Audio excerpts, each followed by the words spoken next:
Hej og velkommen til min Human Design kanal, Human Design fra Kilden. Jeg hedder Eline Johansen, og jeg er Human Design formidler og er meget passioneret omkring Human Design. Jeg har længe haft lyst til at begynde at formidle det mere, og har også i lang tid gået og funderet over, om jeg skulle lave en YouTube-kanal, fordi det bare giver nogle andre muligheder, der er billede på. Så nu er det simpelthen nu, og velkommen til det allerførste afsnit, eller den første episode, og det er bare rigtig godt, du er her. Jeg vil med det samme opfordre dig til at bruge kommentarfeltet. Jeg vil utrolig gerne have noget feedback, og noget af det, jeg også vil komme ind på, det er, at Human Design, det er i høj grad et eksperiment, og den måde, vi lærer allermest omkring det på, det er simpelthen ved at høre om, hvordan mennesker oplever det, og høre om enkelte individers eksperiment. Så det er simpelthen vejen til det.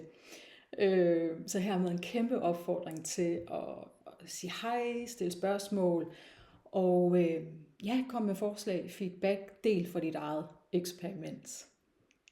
Ja, men lad mig starte med bare lige at fortælle ganske kort om mig selv. Så jeg har beskæftiget mig med Human Design siden år 2000, hvor jeg stødte på det første gang. På det tidspunkt, der var jeg temmelig skeptisk omkring det på den ene side, fordi det er baseret på vores fødselstidspunkt. Og det var jeg skeptisk overfor.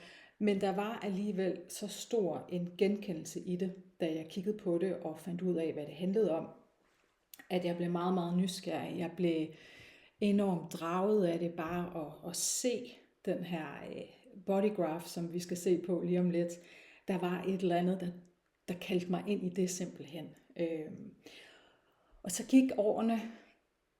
Jeg skal lige sige, jeg tror faktisk ret hurtigt, at jeg fik sådan en, wow, det her det kunne jeg godt tænke mig at vide meget mere om, og jeg kunne også godt tænke mig at arbejde med det. Men der skulle gå mange år før det kom dertil. Men i hvert fald, som årene gik, der var Human Design noget, der sådan blev ved med at eksistere for mig i baggrunden et eller andet sted. Lidt on and off i perioder var jeg mere optaget af det. Jeg har været med i forskellige udviklingsforløb, kan vi kalde det, hvor nogle gange var Human Design et element af det. Det var altid noget, jeg sådan var virkelig fedt. For et par år siden, der tog jeg så den første uddannelse, og tog et kursus mere samme år, og begyndte ligesom at gå virkelig dybere i det der med henblik på, og så kunne give det videre til andre. Og så er det bare ligesom grebet om sig. Jeg er blevet mere og mere bidt af det, og jeg synes virkelig, det er et fantastisk redskab til at opdage os selv. Men ja, det var ganske kort om mig, og jeg kommer til at bruge mit eget chart som eksempler, og så på den måde, der vil jeg også inddrage nogle, de erfaringer, jeg har gjort mig med mit eget Human Design eksperiment. Men nu ved jeg ikke, hvem du er, og hvad dit kendskab er til Human Design. Og tanken med den her serie skal også være, at alle kan være med.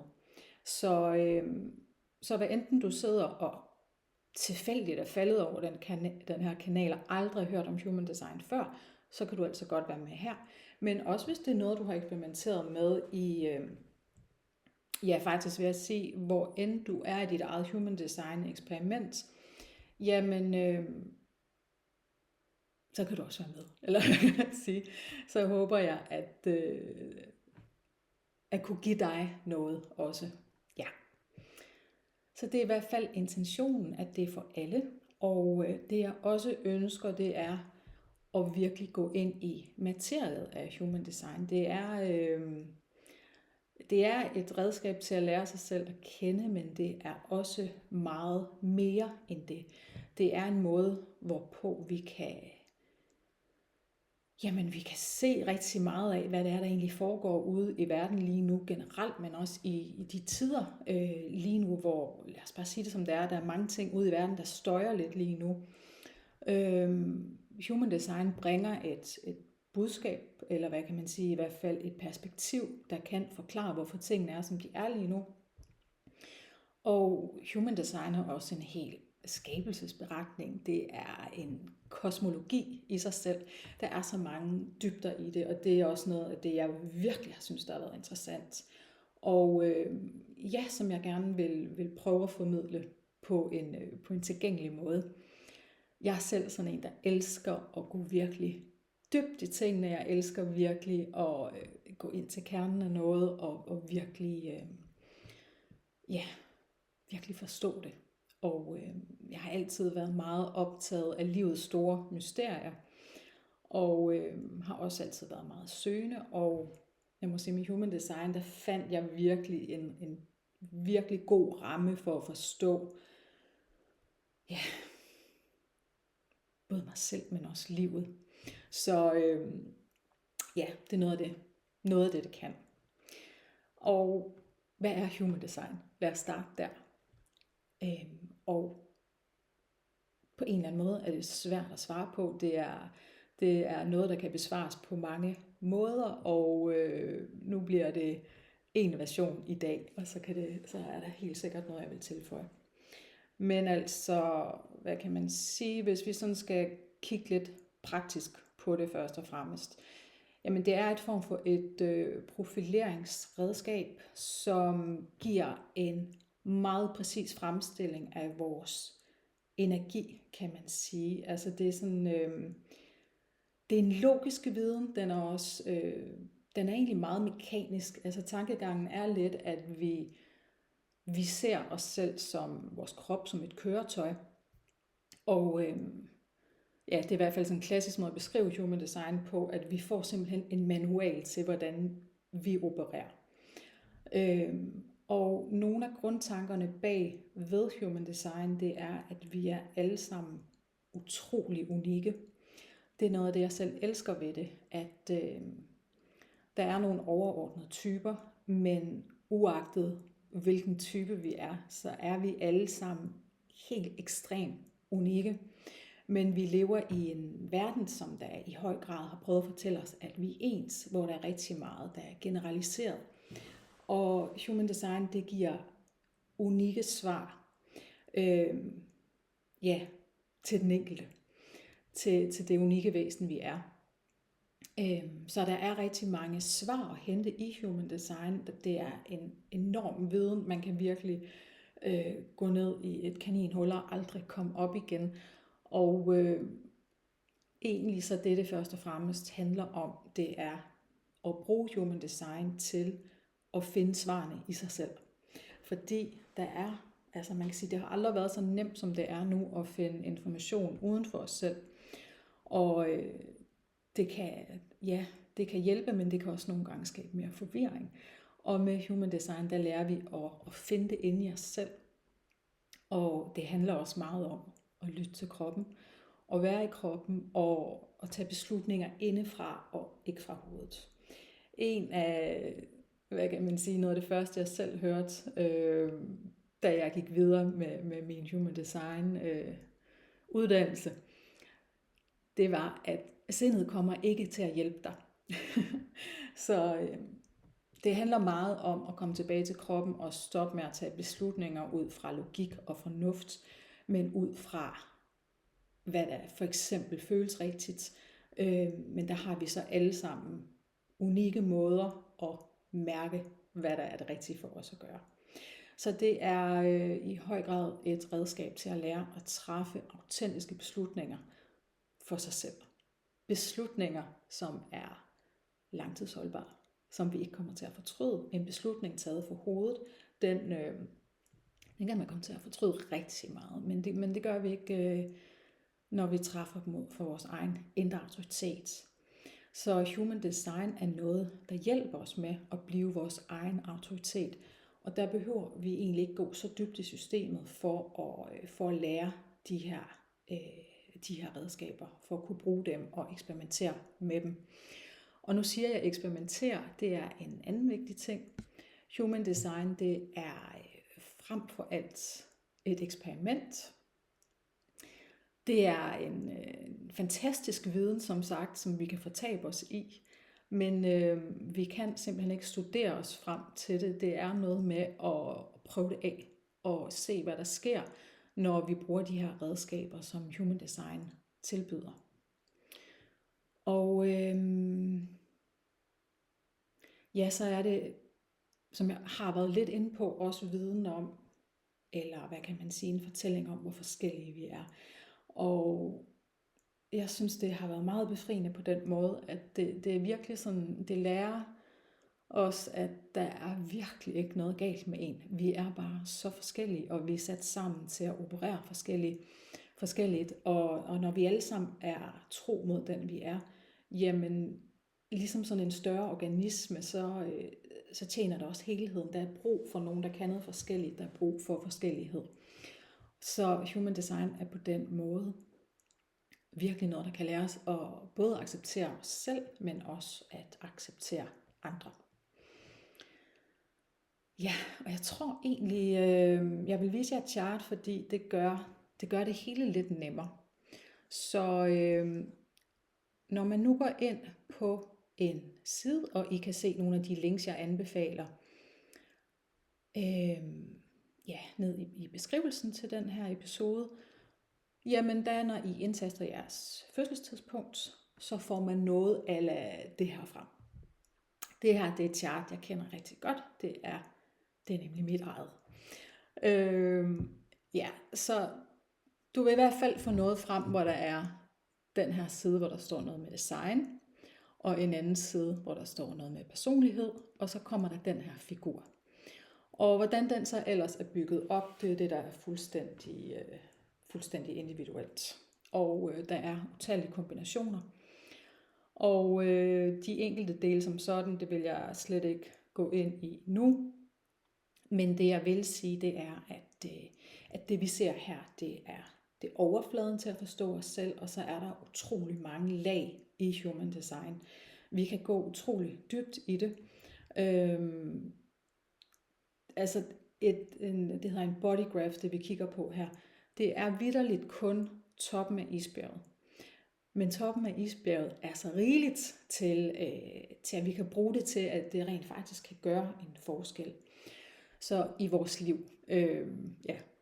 Så altså, Human Design, det handler om at blive sig selv. Det er fortælling om, hvordan vi er blevet født ind i en verden, hvor vi bliver konditioneret, altså påvirket af både nogle kollektive energier, men også vores familie, de mennesker, vi vokser op med, de miljøer, vi kommer i. Der kan vi tage alt muligt på os, som slet ikke er os. Det kan være noget, vi identificerer os med. Det er sådan, at vi har det med at blive tiltrukket af det, vi ikke selv er, og så tror vi skal være det. Og så lige pludselig, så har vi faktisk fjernet os ret meget for os selv. Og der kan Human Design hjælpe os med at komme tilbage til det, vi virkelig er. Så det handler som sådan ikke om at udvikle sig, eller blive til noget andet end den, vi allerede er. Det handler mere om at fjerne noget. Fjerne de ting, vi har taget på os, som egentlig har fjernet os fra os selv. Så når vi stopper med at stå i vejen for os selv, når vi stopper med at handle på automat, de her automatreaktioner, vi kan have, og når vi stopper med at holde os tilbage af frygt, så begynder vores sande jeg at komme frem. Og så begynder vi at få det liv, vi er kommet for. Så en del af historien bag Human Design, det er også, at vi alle sammen er her for at opleve noget helt særligt. Og der er ikke nogen løfter omkring, hvordan livet bliver, men vi får det liv, der er for os. Og det er et liv, vi er designet til. Det er et liv, vi vil holde af. Det er et liv, der vil overraske os. Og jeg har jo været i gang nu med mit Human Design eksperiment i snart 7 år. Jeg er på mit 6. år. Og det er sådan en klassisk ting, vi siger inden for Human Design, det er, hvor langt man er i sit eksperiment. Og det refererer til, at det er sådan, der bliver talt om de her cykluser på 7 år. Og det tager minimum 7 år at blive sig selv. Og efter de 7 år, der er vi så igennem den første runde. Så vi bliver heller aldrig færdige. Altså så længe vi lever, der vil vi komme dybere og dybere og dybere. Så man taler om, at der er sådan forskellige niveauer af de her 7 års runder.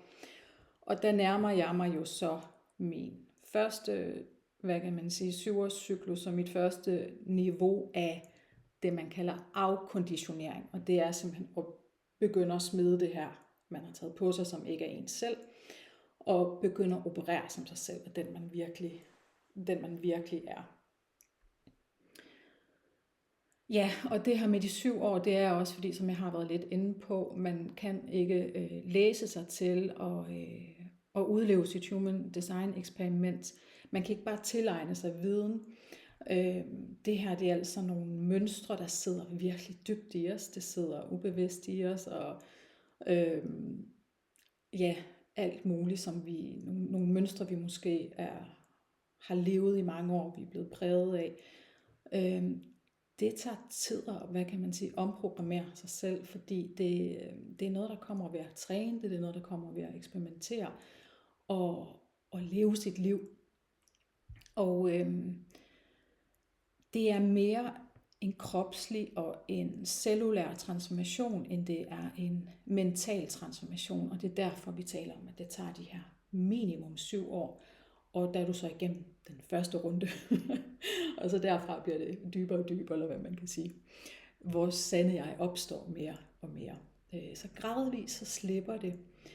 Og det er helt naturligt, at human design det også er noget, der kan sådan flyde lidt ind og ud af ens liv. Jeg vil virkelig sige til dig, der måske sidder derude og helt ny, men faktisk nærmest hvor end du er i det, jo mere vi kan give slip og bare overgive os og se, hvad der sker, så er det ikke sådan, krampagtigt bliver noget, vi prøver, at nu skal jeg leve mit human design, bliver det kaldt. Nej, altså det handler om at bevidne sig selv, iagttage sig selv, uden at dømme sig selv, og tage sig selv i, at det var vist egentlig ikke mig, det var et gammelt mønster, der gjorde det der. Og lad være med at dømme sig selv, og bare vide, jamen vi gør det så godt vi kan. Der sker noget, når vi ser vores human design chart første gang, og når vi begynder at få sat nogle af de her nøgleord på, hvad det egentlig er. Det kan godt være, at vi ikke forstår det, men der er en kropslig genkendelse. Vores celler kender det. Og der sker der altså lige så langsomt noget. Så rigtig meget af det foregår også i det ubevidste. Så det er noget med at have tillid til processen, og ikke forsere det, eller slå sig selv oven i hovedet, når man gik direkte imod det, man er designet til. Men simpelthen bare, kunne grine af sig selv, og være overbærende med sig selv, være tålmodig, og frem for alt også virkelig være blid mod sig selv. Det tager altid tid at ændre sådan nogle dybe programmer. Ja. Men det er en helt fantastisk oplevelse. Og jeg synes, det er det hele værd. Ikke overraskende, siden jeg sidder her og taler om det. Ja, så opsummeret så en af de ting, jeg virkelig godt kan lide ved human design, det er, at det fortæller os, at vi er alle sammen helt som vi skal være. Der er ikke noget galt med os. Der er plads til alle mulige forskellige former for, forskellige kvaliteter og bevidsthed, altså måder at være i verden på. Og der er ikke noget, der er rigtigt eller forkert, der er bare noget, der er forskelligt. Og det giver en større accept af os selv, og det giver også en større accept af andre.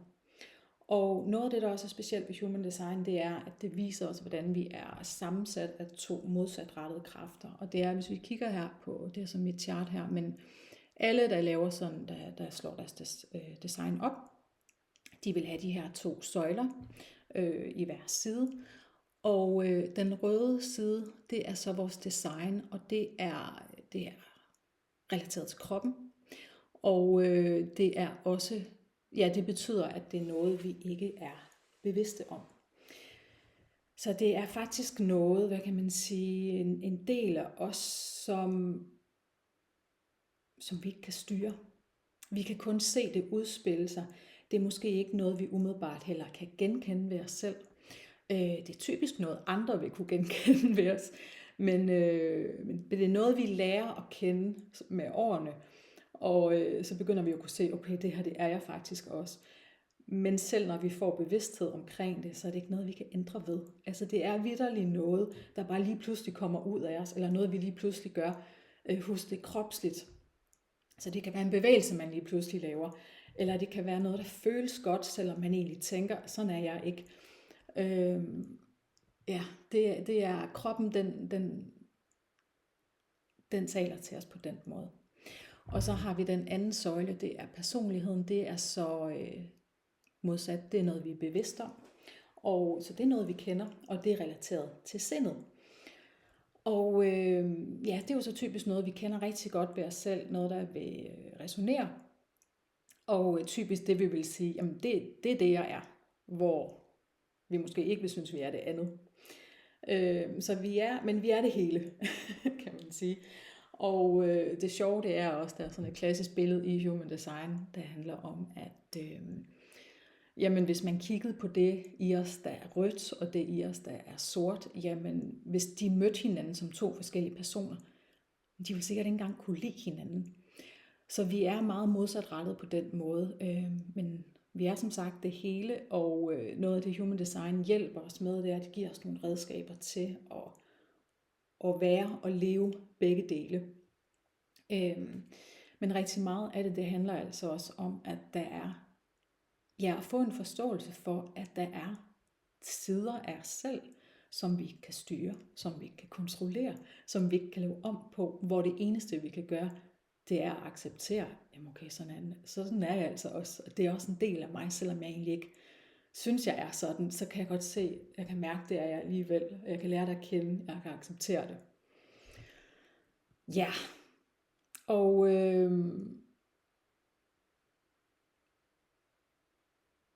ja,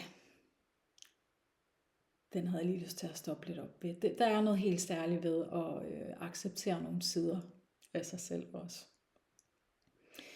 Og ellers så tror jeg ikke, jeg vil sige så frygtelig meget mere om bodygraphen lige nu, som det jo hedder så smukt på dansk. Nej. Jeg vil også lige sige, at der er altså rigtig mange udtryk på Human Design, der er engelsk.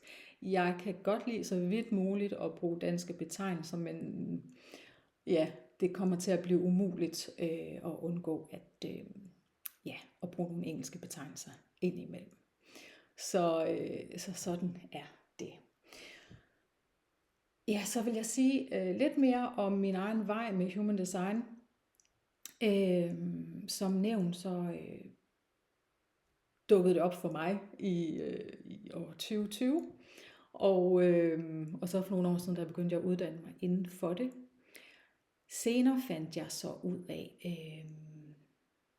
at det er især det klassiske, det traditionelle Human Design, som jeg er virkelig passioneret omkring. Det er sådan, ja, ligesom med for eksempel astrologi og numerologi, og alt muligt andet også for den sags skyld, at der er, hvad kan man sige, forskellige skoler inden for det, forskellige retninger.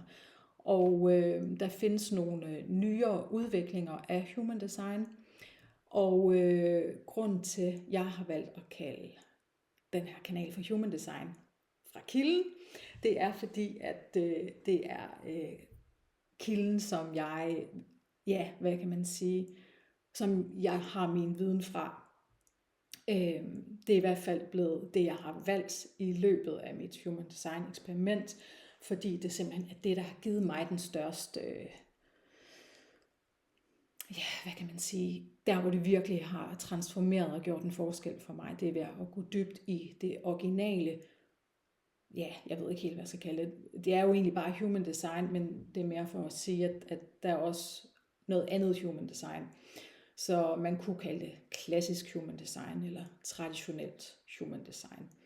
Så mere så ved du det, at det er derfra, jeg taler. Og det er human design, som det blev formidlet af ophavsmanden Ra Uru, og som modtog det her system på en meget mystisk og voldsom oplevelse på Ibiza i 1987, men det er en helt anden historie. Jeg får rigtig meget ud af, og det vil jeg også anbefale til dem, der kunne have lyst til det, og gå ned i noget af det originale materiale, hvor det ligesom kommer ud af ham. Det er sådan, at human design er også fortælling om, hvordan vi alle sammen er bevidsthed i en unik form. Og formen, det er jo så vores krop. Så hele vores design, kan man sige. Altså vi er en unik form, som vi udtrykker os igennem, som bevidsthed udtrykker sig igennem. Så selvom at mit fundament det bygger på det klassiske human design, jamen så er det uundgåeligt, at jeg sætter mit eget præg på det, fordi det bliver formidlet igennem min form. Men så ved du altså også, at ved at lytte til mig, jamen der får du det, noget der bygger i hvert fald på det klassiske human design. Ja. Jo, og så det betyder også, at jeg har videreuddannet mig inden for det, og det er jeg stadigvæk i gang med. Jeg havde jo taget en human design reader uddannelse i forvejen og nogle flere kurser, men besluttede så sidste år, at fordi jeg kunne mærke, at godset for mig, det var virkelig i det oprindelige. Så jeg kunne mærke, at det var simpelthen den vej, jeg skulle gå og lære det direkte fra den officielle human design skole. Og der er der nogle grundkurser, man skal igennem først, og det har jeg været i gang med det seneste års tid. Til at starte med tænkte jeg, hvad lærer jeg munden ved det? Jeg har jo en hel uddannelse i forvejen. Men det må jeg sige, at det var godt nok. Det var noget helt andet. I det traditionelle, der er der meget fokus på det mekaniske, at det er et logisk system. Og med mekanisk, jamen så vil det sige, at det er egentlig ikke personligt. Vores energi er, som den er. Den opererer på en særlig måde. Og der er hver af de her centre, hedder de, som I kan se her på figuren, jamen de har en særlig mekanik. De er, de hænger sammen med nogle forskellige systemer og organerne. Altså der er sådan en kropslig forbindelse til dem alle sammen også. Og vi har så forskellige måder at operere på. Der er forskellige typer af centre og en hel masse andet. Men jeg stopper op ved det, fordi jeg ved, der er flere, når jeg har forklaret nogen, eller sagt det mekanisk, så har de meget forståeligt spurgt, hvad det egentlig betyder. Og på en eller anden måde synes jeg også, det er lidt svært at forklare, men det er nok lidt igen, måske som at se en bil, der også har en særlig mekanik. Altså det er sådan, vi er designet til at operere på en særlig måde, og det kan vi så se via vores human design chart. Så på den måde er det mekanisk mere, end det er et,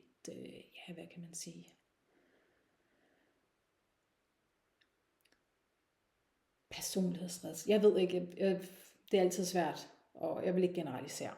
Lad os bare holde det til, at det er frem for alt et mekanisk og logisk system. Og det er fuldstændig fantastisk. Det er enormt spændende. Og når jeg selv møder mennesker, så noget af det første, jeg ønsker at vide om dem, det er, at jeg har lyst til at spørge, hvor jeg slår dit human design chart op. Jeg gør det ikke, jeg venter til, at jeg bliver inviteret. Men det er altid noget, jeg tænker på, fordi det er, jeg er nysgerrig af sind og så af natur. Og det er for mig, det er jo både en måde så at bedre forstå det menneske, men frem for alt så er det også en måde at opleve systemet på. Fordi det er sådan, at som jeg også sagde lidt i starten, at vi kan ikke læse os frem til, hvad nogle af de her forskellige elementer virkelig er. Vi kan ikke vide, hvad det er, før vi har mødt det. Så det er ved at møde det i mennesker og vide, okay, nu møder jeg måske den her livsform. Okay, hvordan oplever jeg det? Og så selvfølgelig også afhængig af, hvordan vi er sat sammen, og alle de her dybder, alle de her forskellige lag, vi kan gå ind i, jamen så vil det jo også være unikt fra gang til gang, vi møder det. Så det er virkelig noget med at møde det for virkelig at lære det at kende. Ja. Jeg er ved at tro, der er helt sikkert noget, jeg har glemt, men sådan er det.